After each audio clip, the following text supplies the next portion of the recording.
Hey, Bills Mafia. We know there's only one topic every day.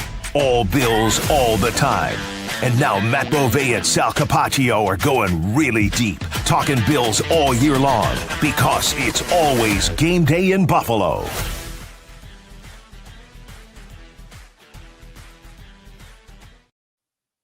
Relaxing? Carefree? Maybe that's the word I'd use. I don't know. How would you describe the Bills' 30-10 win against the New York Jets? I feel like if you were a fan watching the game at home, or if you made the trip to New York, you felt pretty good, pretty much from start to finish in this game. It really didn't feel like this one was ever going to get away from them. I would say it's a word that I think it's a little bit overused, but I don't mind it. It's workmanlike. They just went to work. They did what they had to do. They was very business oriented this week, really from the get-go. If you go back to really last Sunday night when Sean McDermott spoke to the team, to the media after the game, and then on Monday, and what did he say on Monday? This needs to be a hard week, right? Yeah. This week needs to be hard. And I just got the feeling that this was a very business-like performance, that they went out and did what they needed to do. And, okay, we're going for business. We're going to win this game and move on and get to the next one. I think the week was harder than the game, legitimately. Yeah. I think the preparation for the week was probably more difficult than the game itself. I mean, it was just one of those games where they win the toss, they defer. They stop the Jets on their first drive. A bit of a bad throw from Justin Fields, but two nice plays defensively, a bad throw. Bills get the ball back. The Jets help them move down the field with that ridiculous pass interference or roughing the passer penalty on Clemens, which was definitely a penalty. The Bills get a touchdown. The next defensive snap they have was the Bosa forced fumble. And then after that, I mean, it's a two-score game at that point. And at that point, I really didn't think that there was really a doubt for the Bills. Like, it just looked like this one. What really put it on ice was probably the James Cook touchdown, because that went from 13-0 to 20-0. But it didn't feel like, after watching the Jets go up against the Bills, that they really had a chance in this game, or that they were ever seriously going to make a comeback. No, and look, I think all of the talk this week about the way that the Ravens ran the ball and the way that the Bills had to shore that up, because they were playing a team, obviously, that was going to be able to, they're going to try and replicate, and they have a dynamic running back and a dynamic quarterback who can use his legs as well. I mean, holy cow. To me, one of the biggest takeaways from this game is just how the Bills went about their business to stop the run, even without Ed Oliver, which we can get into some of these individual players like Zion Logue. But, Matt, the New York Jets ran for 100 total yards, and a lot of that was kind of in garbage time, to be quite honest with you. And the Bills were just backing off and saying, yeah, we're not going to let you get down the field. So 49 yards for Justin Fields. He was their leading rusher. Breece Hall, 10 for 29, 2.9 yards a carry. I think the Bills did an excellent job against the Jets run game. Yeah, I think that if we would have been talking about this game, or what was going to happen before the game, and we said, hey, the Bills will keep Breece Hall under 100 yards, I think most people would have probably taken that and said, okay, well, he's not going to completely gash us. That feels like a very manageable output for the Bills to be able to overcome. For it to be 30 yards, he had one long run, and then after that, it was just all basically losses of yards or a 1 or 2 yard gain. They completely stopped him. And then the problem for the Jets was they had no passing attack whatsoever, like literally nothing. So for the Bills, it almost felt like cheating a little bit, because I think they were so focused on the run, because they knew that there wasn't a threat of the pass. That's right. Of the pass from the Jets.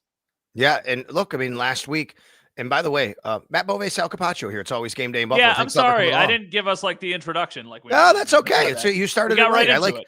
That's right. We in at WGR, our boss always says, hey, when the show opens, it's a conversation right away, right? So it's okay. And we can kind of tell everybody what it is. And you got right into the conversations. I don't mind it at all, but we want to let everybody know we're here. We're live. So thanks a lot. If you're listening to us afterwards, you can always watch us on the stream at Sal Sports, YouTube, at Sal Sports on X, also at Matt_Bove. And we have a comment, and you can comment in here. I'll get right to this. So Roy says it was the Jets with rolling eyes emoji. Yep, that's right. A Jets team that scored 32 on the Steelers last week. A Jets team that is in your division, and the Bills can't control who they play on their schedule. What they can control is how they play. And the Bills played a good game, so they shouldn't apologize for beating the Jets or any other team. They're 2-0, and it's 30-10. By the way, I'll also say this: Deion Dawkins gave a lot of praise to the Jets, believe it or not, after this game, saying, I hate the Jets. He said, but I'll tell you, I earned a lot of respect for them. They really played hard still until the end. He said, I think they're on the right track. Yeah, I mean, they handled business. Like, we can say it was the Jets. It was 30-3 into garbage time of this game. The Jets scored their final touchdown with mostly Bills backups on the field for defense. The Bills dominated this game. So I don't care who it is. Yeah. If you're dominating an NFL game and you're up by 27 points, that is a really, really impressive outcome. This, to me, was a combination. It's not just about the Bills. It's not just about the Jets. It was a little bit of both, but I think you have to give the Bills credit for the way they played. I was admittedly a tad worried about the defense and how they would hold up, just because it was so bad against Baltimore. And maybe we should have given more credit to it's Baltimore. Like, it's going to look tough against Baltimore, but they shut down. There's not even a better way of saying it. No, they completely shut down the Jets in this game. And they got some help from the Jets. The Jets, Chris Brown on the radio broadcast, by the way. And how about that? I'm already back in Buffalo, by the way, folks. I'm in Studio Capaccio. That's get back here. That's why we're able to do this tonight.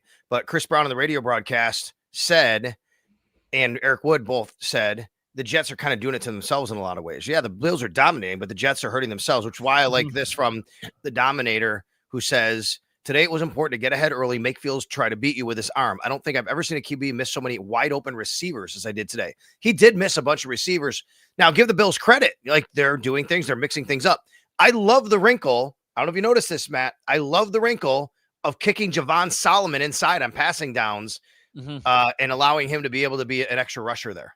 Yeah, I mean, it was, hey, you got to get creative with no Ed Oliver there. So how can we get creative? Let's bring him inside, get a little bit more juice there. I loved the way, and honestly, it's probably a lack of respect for what the Jets have in the passing game, but I loved the way they blitzed the corners a couple times and how it worked in this game with stopping the run. Christian Benford made a great play on an end around that he was able to sniff out. Trey White made a nice play. There was some nice open fields tackling, I thought, on the one that was short. It was like 3rd and 4, and they got 3 yards, and Christian Benford stopped him right a yard short, and then they decided to punt it there. Like, that was just a great play. So it was one of those games where the game script really worked in favor to the Bills, because once they got ahead, you knew that the Jets really weren't going to have the horses to catch up in this game with just the way their offense is. And it's not even just Justin Fields. It's after Garrett Wilson. Does anybody have any idea who plays for the Jets at their skilled positions? It's Breece Hall and it's Garrett Wilson. After that, Bills fans who are listening to this and watching this right now, you watched the game. Do you know another player who caught a pass? That's how shallow their depth chart is. Yeah. Real quick here, we got a couple comments I want to get to. Let's get to the first one here from Jim. Doesn't it make more sense to put a heavier Bosa or Rousseau on the inside instead of Solomon? No, not on passing downs. It's a pass rush. It's like what the Giants used to do with their NASCAR package. You put pass rushers on the inside, and I know he's heavy, but Joey Bosa, he's great coming off the edge. You don't want to do that to him. Rousseau, it's not because of his he's heavier. It's his length. You're not expecting a run. Let him run. You'll stop it. So no, not at all. They did a great job there. All right. So Scott says, I like this. Do you think they sat Taron with the injury because of the game plan and on a short week? I think the answer is yes, Matt. I did not expect Taron Johnson to be inactive. He was. But think about it. What you just said is right. Who do the Jets have outside of Garrett Wilson? How much are we really sacrificing not having him on the field versus Cam Lewis, and the fact that it's a short week coming up? I think all of that mattered. I think it all mattered too. I mean, it's something we talked about with Rich Cimini on Friday when we did our last podcast. I asked you, do you think there's a chance we see the Bills play more base 4-3? And, you gave the right answer. You said it's going to depend on what the Jets are able to do and what they kind of are showing.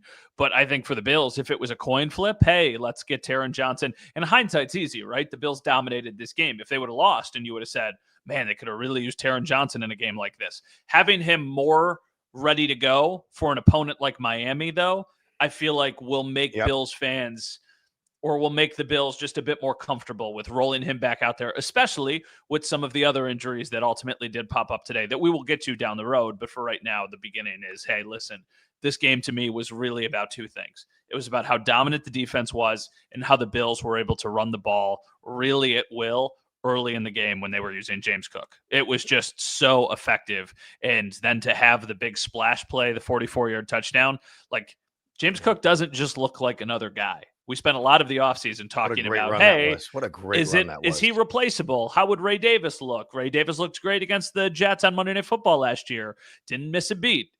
James Cook is different. He's really good. I mean, that was a terrific run. He was off balance on one leg. He was chortling over a guy, stayed up and ran. I mean, maybe your answer is James Cook, so you can go another direction. I'm going to ask you this question. So every game, after every game, I write a column. It's called Arrow Up, Arrow Down. It's at WGR550.com. You can find it right there. I've already written it for today for this game. But I'm going to ask you, Matt, to give me an arrow up. Who would you go right to first as an arrow up for this game? Can I give you multiple? Absolutely. Give me. Okay. We'll say James Cook had the run, so I'm gonna give him an arrow up. We already did that. Give me another arrow up. Joey Bosa. Yeah, I love it. And hey, yours could be different than mine, but he was the first guy I even mentioned. Not that it's in any sort of order, but he came to mind. Joey Bosa was fantastic in this game. He was awesome. Can you imagine if he stays healthy and the Bills get that Joey Bosa for 17 games? Oh, it would be unbelievable. It would be the difference that they've been looking for. They haven't had that type of production since pre-Von Miller injury, his first year in Buffalo, where those first 9, 10, whatever it was games, he was awesome. And he brought them more pass rush juice than Joey Bosa is doing right now. And I'm not denying that, but I just do think to have somebody who is about as productive as Greg Rousseau, opposite Greg Rousseau, is going to give you multiple looks that you didn't otherwise have. And the other thing too, let's not get too ahead of ourselves here, but I was thinking about it a little bit today. Man, like having Hoyt is going to be so nice as a rotational piece. Like I just think that he's going to bring them so much juice, and Ogunjobi as well. I think having him on the interior, especially with the young guys that you have, like I thought Deion Walker did fine today. I didn't notice for any great reasons or any, bad reasons. TJ Sanders, the same thing. Just having a couple other guys, I think is going to make the entire defensive line that much more effective. Yeah, no doubt about it. So one of the other arrows up that I gave, there were several players in there, but one was, how about this, Matt? This stat I found. So the Bills did not allow a third down conversion. The Jets were 0 for 11. Now the Jets did convert 3 4th downs. 0 for 11. I went back and said, when's the last time that happened? So I did a little query, a search over at Pro Football Reference, which is StatHead, how they have their searches for this in-depth stuff. According to StatHead, very reliable site, by the way, this is only the second time it's happened since I believe they started keeping track in the early 1990s. And the only other time was the game the Bills beat the Jets 2 years ago after Ken Dorsey was fired and the Bills won here in Buffalo. Oh, and they were also 0 for 11 that day. So only twice in the last, 30 years, basically, since the Super Bowl era, only twice this game and 2 years ago did the Bills hold an opponent to 0 conversions on at least 11 third down opportunities. That's funny. Wow. That's a very random stat, but that's a very good stat because I think it kind of paints just like the Jets couldn't do anything today offensively. And a lot of that is to the Bills' credit. They made some really nice plays. And like we talked about, some open field tackles, or they put the Jets in a lot of third and long situations. I would love to know what the average third and yardage was because it was probably pretty deep. It was probably 3rd and 8, 3rd and 9, because the Bills started each drives with some negative plays, whether they were tackles for losses or no gain rushes from Breece Hall. And that's good because that's what we talk about with the defensive line. That's what we talk about with Joey Bosa in this pass rush that is supposed to be improved. You need to put them into situations where they can pass rush. It felt like every single third down the Ravens had last week was 3rd and 3 or 3rd and 4. Felt like every single one of them. That's right. And the Bills were getting carved up. But you would expect the Bills offense to be doing kind of the same thing to an opposing defense. When you've got elite quarterback and you've got elite playmakers, you really like your chances of 3rd and 3, 3rd and 4. Except for that one today where it was 3rd and 4 and the Bills just turned around and handed it off. It was really, really a weird play call. I understand that. We'll get into that in a second. I do want to, it's a great point you just made because I just looked. Okay, ready? Here are the first few third downs I came across from the Jets in this game. 3rd and 11. Yep. 3rd and 20. Yep. 3rd and 25. Wow. Those are the first 3 third downs I see for the Jets. The next one was a 3rd and 6. Let's see how long it takes to get to a 3rd and 5 or shorter. Here's a 3rd and 10. It's in the first half. That's the first half. Go ahead. It's probably the one where Benford made the open field tackle on the sideline, and then Bernard came in and cleaned it up. I think that was relative. I think that was like 3rd and 4. It was 3rd and 3 officially. Yep, that's the one. And Benford makes the tackle. Then it's 4th and 1. Then they punt, and by then you're kind of like, okay, that's game over. They're almost waving the white flag right there. To be quite honest with you, as far as the Jets are concerned. And let's go into the fourth quarter here. 3rd and 10 for the Jets. 3rd and 6. 3rd and 18. a 3rd and 4, and by the time the game is kind of already just winding down, and then 3rd and 2 and 3rd and 12. So you're right, Matt. It was early down success, which last week they didn't have. We can talk about third down statistics all we want, and we do. And last year, third down defense was not good for the Bills, and this year, game 1, it wasn't good.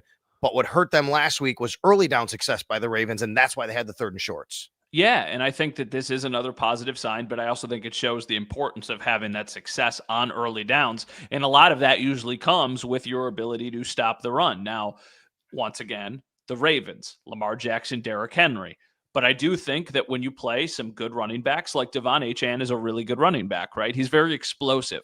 But for the Bills, you need to have some success in this game on early downs where they try and run it, or they try and do some stuff that's, a little bit more short yard focus, where you're putting them into positions where it is 2nd and long, 3rd and long. So you can allow the pass rush to be able to get back there and to make plays. And that's just that's the closest example I could think of, because that's the opponent that they have coming up. But that's true with any opponent. That if you're going to put them in these situations, you like your chances, especially with so much of a focus on fixing the pass rush for whatever it was, 6 months or whatever. One more time, want to remind everybody, you can always watch us here on YouTube at Sal Sports. You can watch us on X at Sal Sports and comment with us as well at Matt_Bove. Follow us both. Download and subscribe both on YouTube at Sal Sports, but also wherever you pod. That's iTunes, that's Spotify, that's the Odyssey app. All right. Zion. Go ahead. Zion Logue would get an arrow up for sure. Yeah, he was on my list. So there you go. There is a Schefter update on Joe Burrow. Okay. Sources: images of Joe Burrow's turf toe injury are being sent to noted foot specialist Dr. Robert Anderson to be reviewed. If surgery is deemed necessary, it would be expected to sideline Burrow 3 months. Burrow was in a walking boot and on crutches after today's game. I mean, the first update was turf toe with torn ligaments, not turf toe and torn ligaments. The way I understand it is turf toe kind of is torn ligaments when you really have it. Mm-hmm.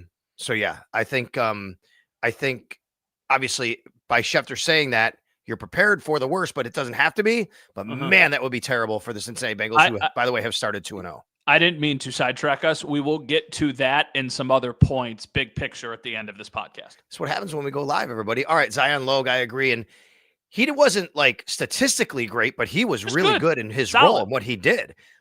Elevated from the practice squad earlier this week, fills in for Ed Oliver. He was prepared and ready. That's what I love. When guys get called upon and they're prepared to do their job, half of a sack, batted down a pass. He was a big part of what they did up front. Yeah, I liked Zion Logue's game. And that was the thing when we started the podcast and I talked about how admittedly I was a tad concerned. I was concerned with the defensive tackle position specifically. Yeah. I thought, listen, Taron Johnson, with this matchup specifically, I don't think losing a nickel cornerback is going to kill you. But I was sitting there and I'm like, man, you lose Ed Oliver. You don't have Dwayne Carter. Larry Ogunjobi is suspended. We're talking about the second career games for Deion Walker and TJ Sanders. And then there's Daquan Jones. And admittedly, I don't think Daquan Jones is the same player he was a couple of years ago. So now I'm like, I got a ton of questions at defensive tackle. It didn't come to a point today where I was like, oh, that's a weakness for them. I thought Zion Logue did a nice job. I think the rookies did a nice job. So collectively, well done. I'm going to give you another one that went very under the radar. I know a lot of people by now may have already said, oh, yeah, you're right about that. Maybe you've seen it. Oh, give me a hint, because now I want to guess. A guy that doesn't a guy that they signed late. Guy they signed late in the offseason before the season. Nope. He was nice. He didn't. Yeah. He was very in the locker room. It really meant a lot to him to score against his former team, by the way. I bet it did. Yeah, I'll give you one more hint. Doesn't play a traditional position, but it's not punter either. Plays a position, but he's not getting an arrow up for playing that position. I don't know. Just tell me. Sam freaking Franklin. Oh yeah, Sam Franklin. Sam Franklin at some point in the game, I literally on the sidelines, I said to somebody on the Bills staff, and I said on the radio to Eric and Chris, I said, I think Sam Franklin has made every tackle. Yes, has made the tackle on every kickoff. The guy was incredible. Yeah, well, it was obvious, or excuse me, it wasn't obvious. But when he first made a play on special teams, I had to do a double. Like, it's like, who's 28? Oh, yeah, Sam Franklin. And then every single time it felt like 28 was running down the field and making a play. It feels like for a long time they've looked for a special teams ace. Yes. And I don't remember one who I've been like overly impressed with. It's only a couple games, but really good sign for this guy who a lot of people really spoke glowingly about. And he was coached by Chris Tabor. That's what I mean. Yeah, exactly. Which is a big reason why he's in Buffalo. Mm-hmm. And what's really interesting is the way kickoffs are now, you can design a kickoff to kind of say, okay, we want this guy to be able to go there and make the tackle. Now, now the other team, you can't help what they're doing. They could go right return, left return. But you can put Sam Franklin in a spot on the kickoff team and say, we're going to kick it so that he has a good shortest distance straight line to go make the tackle here. The guy gets off his block and he makes the tackle. He had 3 tackles on special teams. That is nothing to sneeze at, folks. 3 tackles on special teams in one game is really, really good. I mean, you don't normally see that. 2 solo, by the way, which is incredible. I like 2, especially with punt coverage. When you can start with favorable field position or you really force a team into having to go all the way down the field, that changes things. Like on kickoffs now, I think I'm guilty of it. I think a lot of us are guilty of it. A routine kickoff now is usually getting returned to the 35, 40-yard line. Like that's not normal anymore. Right. Like before, it was like, oh, that's a great return. Now that's pretty standard.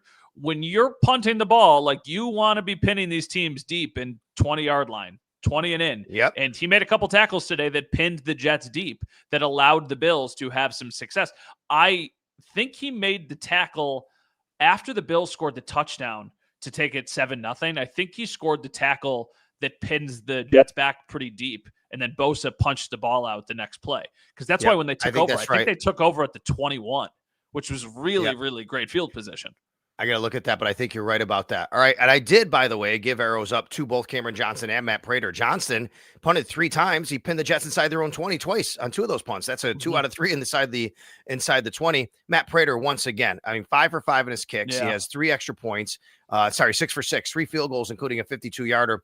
And then the other one I want to touch on here because we had so much talk about it last week. They weren't flashy, but I thought the safeties really had a much better game today, a bounce back game. But especially, Matt, not just because of like production, they were ready and prepared at the snap. I talked with Cole Bishop about it afterwards. He said, yep, it was something we really tried to clean up. The Ravens did a good job of just quick snap, and we weren't in our positions. They were great at communicating. So it's not as loud of a stadium because they're on the road now, right? When they're on defense. But I thought, and Cole Bishop had a sack, by the way, so good for him. But I thought the safeties were much better. You know what my favorite Cole Bishop play was today? What? The penalty he took on Garrett Wilson.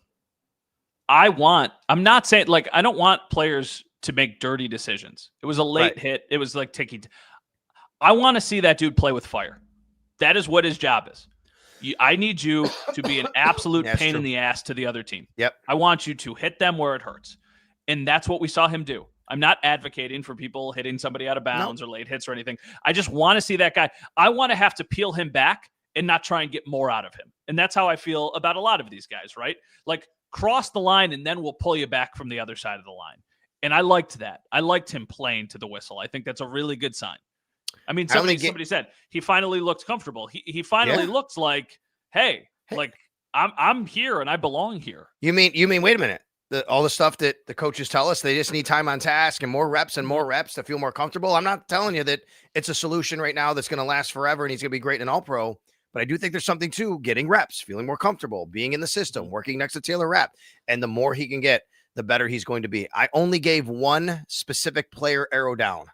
Oh, goodness gracious. Who could that be? And it really was only because of a couple things that happened. It wasn't because of the game overall, but it's Dawson Knox for what looked like a couple drops. Passes. Yeah. Couple drops. Yeah. He had a couple.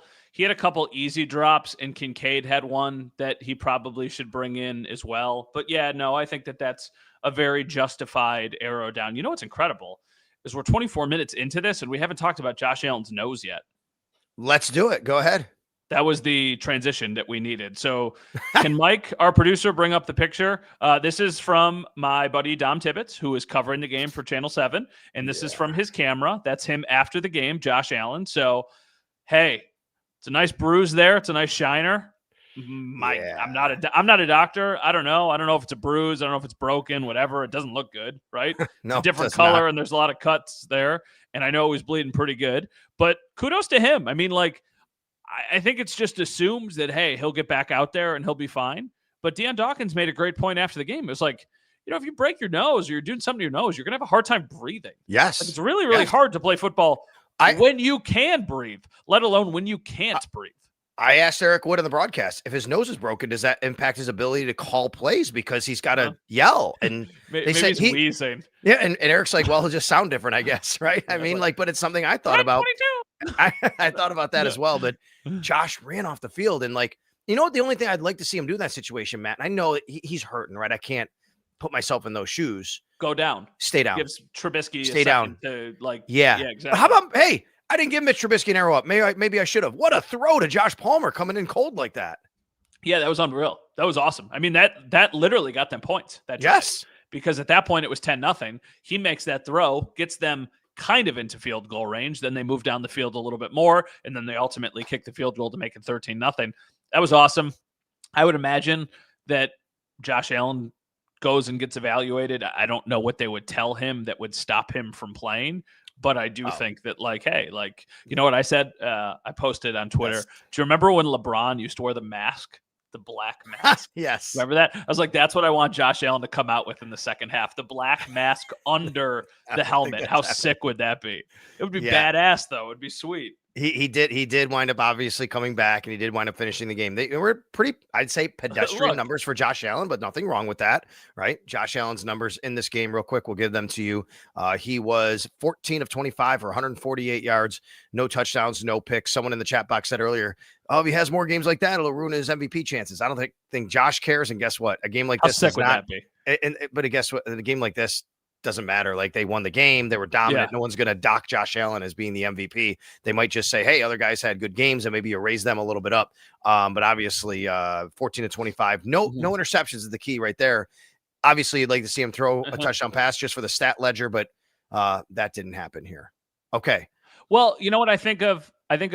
There was a game last year, week 2, coincidentally, against Miami, where he said after the game, he felt like the kid in the group project who didn't do anything and still got an A. Yeah. I felt a little bit of that today with Josh Allen. Now, he did some stuff. He made some throws. He was able to move them down the field. But that's kind of how I felt today. It was like, okay, this day was about the defense being really good and the Bills being able to run it at will against this particular Jets defense. And to their credit, the Bills had a game plan and they were able to execute it. They basically ran every play or threw at Brandon Stephens.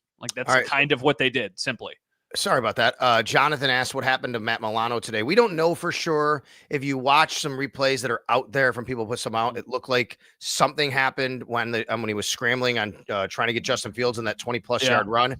But Sean McDermott just said he got dinged up. We'll know more tomorrow. So, look, I never like to speculate exactly, right? It something happened where he obviously fell down and didn't finish the game. So we'll see exactly what happens there. There was a play in this game I want to bring up. This is just really just a cool, I don't know if you noticed this observation. So Cam Lewis is playing for Taron Johnson. And by the way, Taron Johnson, hopefully, he plays Thursday night. There was a play to Garrett Wilson. He catches the ball. Taron Johnson is right there. Garrett Wilson's on the ground. Cam Lewis, all he has to do is touch him and the play's over. He intentionally doesn't touch him. Lets him get up so he can punch the ball out as he's getting up. And he did that, and he caused a fumble. Yeah. That's just so headsy. Well, you know who used to do that almost every time? Who? Jordan Poyer. That's right. That was a Jordan Poyer thing. And they almost won a playoff game on that exact thing. That's right. The Colts game. What they ruled him down where he wasn't. But he was clearly not down. That's right. But watch Cam Lewis. Garrett Wilson catches the ball. He's down. Cam just has to touch him to end the play, even to stop him from a first down. He literally waits till Garrett gets up, and as he's getting up, he punches the ball out and causes a fumble. Dude, just a smart, really smart football player. Yeah, he's one of those guys, such a good football player who can play all these different positions, and not somebody who's known anywhere outside of Buffalo, really, but is just a player that really, really helps this roster because he can do everything. I mean, come on, he's the backup nickel cornerback to Taron Johnson. He can play safety. He can play boundary corner if he has to. He can do a little bit of everything. All right, Matt, I want to get into just real quickly the rest of the day here. You had a chance to kind of step back and watch from a 30,000 foot view. What did you notice? What did you see around the NFL? Yeah, I mean, you're talking about how after we did the last podcast after we talked after the last game, the Ravens game, it's very premature because it's so early in the season. But we talked about, listen, the Chiefs are 0-1, and now you have a win against the Ravens. So they're trailing you, and you have the tiebreaker if you finish with the same record. Well, now the Ravens won today. They dominated the Browns, as to be expected. The Chiefs lose to the Eagles. The offense just does not look very effective. They scored 17 points. 7 of those came in like 3 minutes left in the game on a deep shot that kept them in it. I know they were playing against the Eagles, but now they're 0-2. You already have the tiebreaker against the Ravens, who are 1-1. The Bengals, we just mentioned that thing about Joe Burrow. I mean, the Bengals are 2-0. If Joe Burrow misses any substantial amount of time, I mean, they said 3 months, right? If he had to be out for if he has to have surgery, yes. If he has to have surgery. But I'm saying, like, he's already going to miss a few weeks. We know that. That's what I mean. He's going to miss a few weeks. That's a wild card team now, hoping to stay into the picture here. It's also not like they beat anybody like super great. They beat the Jags in week 2, and they beat Cleveland in week 1. So it's not like they were beating the class of the AFC. I just think you're in a really good spot, like a really, really good spot about the 1 seed. Do you know who the 1 seed is right now in the AFC? Let's see if you can get this. Oh, it's going to be somebody random. Is it the Bills? The Colts. It is the Colts. Yeah. Colts 1, Bills 2, Bengals 3 right now, followed by Chargers, Raiders, Broncos, Ravens as the 7 right now. Now, if the season ended right now, it'd be Baltimore, Buffalo in the first round, by the way. Oh, goodness. No, thank you. But I just think that, like, even though we're still so early in the season, you always try and think of the season, or at least I do, as kind of like 4 smaller seasons, right? You take it and you do like little 4-game increments here. And for the Bills, you're in a really good spot right now. I don't think the Colts are going to continue to be this powerhouse team. No. I just admittedly, like, did you see the end of the game? Yeah, it was crazy. It was great. It was the almost opposite of what happened when the Bills played the Broncos. Where I was watching it on the plane on the way back on the team plane, and I'm watching it, and I'm like, oh my God. And sitting next to our spotter, Sean Clancy, and we're watching, like, and he said to me, he goes, oh, yeah, same thing, same reaction, right? Like, you got to be kidding me. Like, I'm like, this is like what happened with the Broncos with the Bills last year. Yeah. And I mean, not for anything, the Broncos have looked kind of meh, right?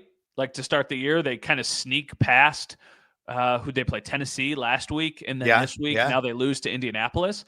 Like, I don't want to just pour all of the cold water on the Colts, because Daniel Jones was super efficient. I mean, 316 yards passing, a touchdown. Jonathan Taylor ran all over. But isn't the Broncos' bread and butter supposed to be their defense? And now they're giving up 28 points to the Colts. Yeah, like, I mean, hey, you talk about bread and butter being defense. How about the Steelers' defense? Just has not been good going back to last year.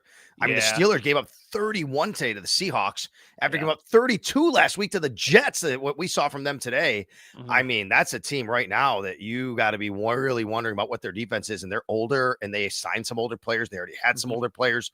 They don't look particularly super athletic right now. And then we're going to get more AFC action tomorrow night. One NFC team in action playing an AFC team, the Buccaneers and Texans. 2 teams the Bills do play this year. And then the Chargers and Raiders, 1-0 against 1-0 in the AFC West. Winner takes over first place in that division. Did you see any of the Patriots-Dolphins game? I saw they showed the kick return at MetLife as that was happening. And that was the winning score, I believe, right? So, well, yes, but the Dolphins got the ball back and thought they scored a touchdown on a pass to Achane. He stepped out of bounds. So on the play, it looked like a touchdown. He stepped out of bounds. Then they took a penalty and went backwards 10 yards. And then that's when the Patriots got the stop. So for like a minute, it looked like the Dolphins had taken a lead with about a minute and a half left in the game. But ultimately it was not. So Achane stepped out of bounds. So that was the difference in that game. That game was nuts. Golfing. Yes, you're right. I saw this after I was told about it. The Seahawks recovered a kickoff for a TD. Yeah. And what's incredible to me is Danny Smith is the Steelers special teams coach, one of the best in the business. Immediately I'm thinking, oh my God, a Danny Smith led special teams unit allowed that to happen. It touched him in the landing zone and went in, or did it? Might not have, it doesn't matter. No, it didn't touch him. It landed in the landing zone and went into the end zone, which makes it a live ball, went 10 yards. Exactly. Yeah. I know. It's crazy. Crazy, right? So that was nuts. The end of the Patriots-Dolphins game. I was thinking about this a little bit. If you were a Bills fan, who were you rooting for between the Dolphins and the Patriots? I think you were rooting for the Patriots because you did not want the Dolphins to have a chance to overtake you with a win in Buffalo by going 2-1. I guess that's probably right. I guess I just also think the Patriots are a more legitimate threat than the Dolphins are. Understood. Do you know what the line is? Bills Dolphins? Yeah. I don't. I'm going to guess 7. More. 8. More. 10? Yeah.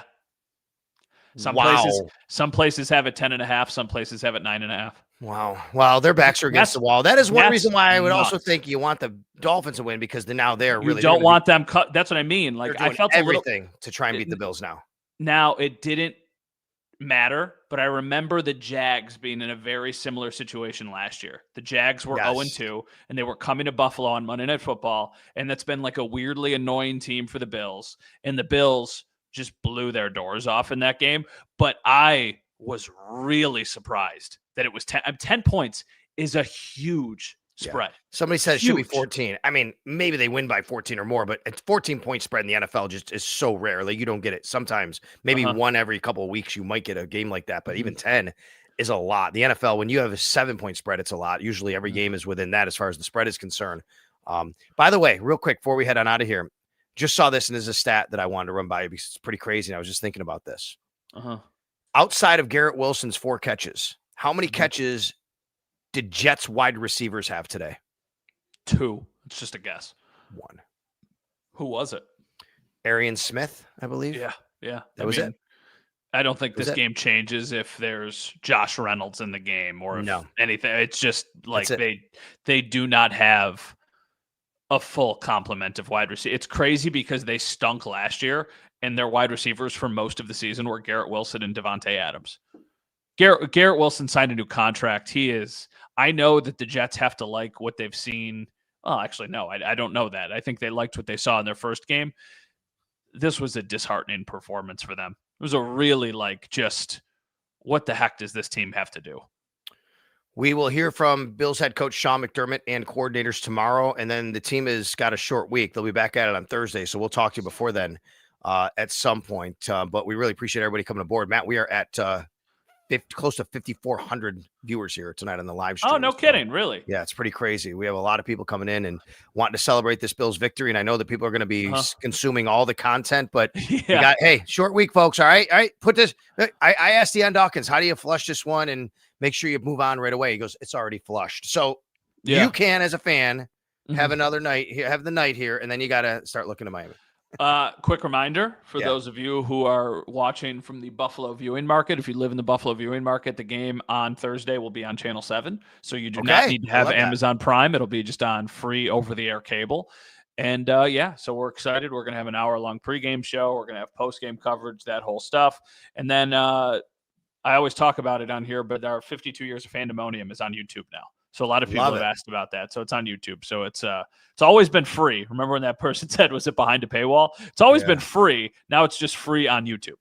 We have a few people telling us that at certain sports books on apps, they have the Bills favored by 12.5. So there you go. Kidding. Yeah. Really? So thank you very much for that. We appreciate that.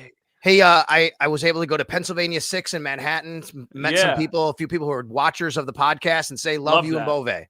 So I want you to know you got some love. You got some love at Pennsylvania 6, Big Bills Backers Bar. It was also happened to be randomly a USC Backers Bar, and there was a game going on with USC at the same time. So we were there. It is 12.5.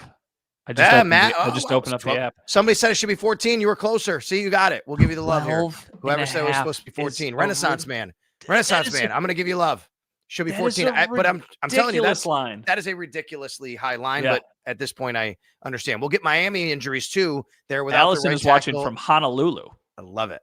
Aloha from Honolulu. Go Bills. Their right tackle and right guard are both going to be out. We know that from Miami. But Allison, thank you so much. We had a lot of people that I had to have a lot of people say to me, love watching you and Beauvais. And we really appreciate that. That was cool. For sure. That was cool. And a lot of people also said, how do I sign up for that cruise? So make sure you check it out, WGR550.com. We're going on that Buffalo Football Legends cruise, folks.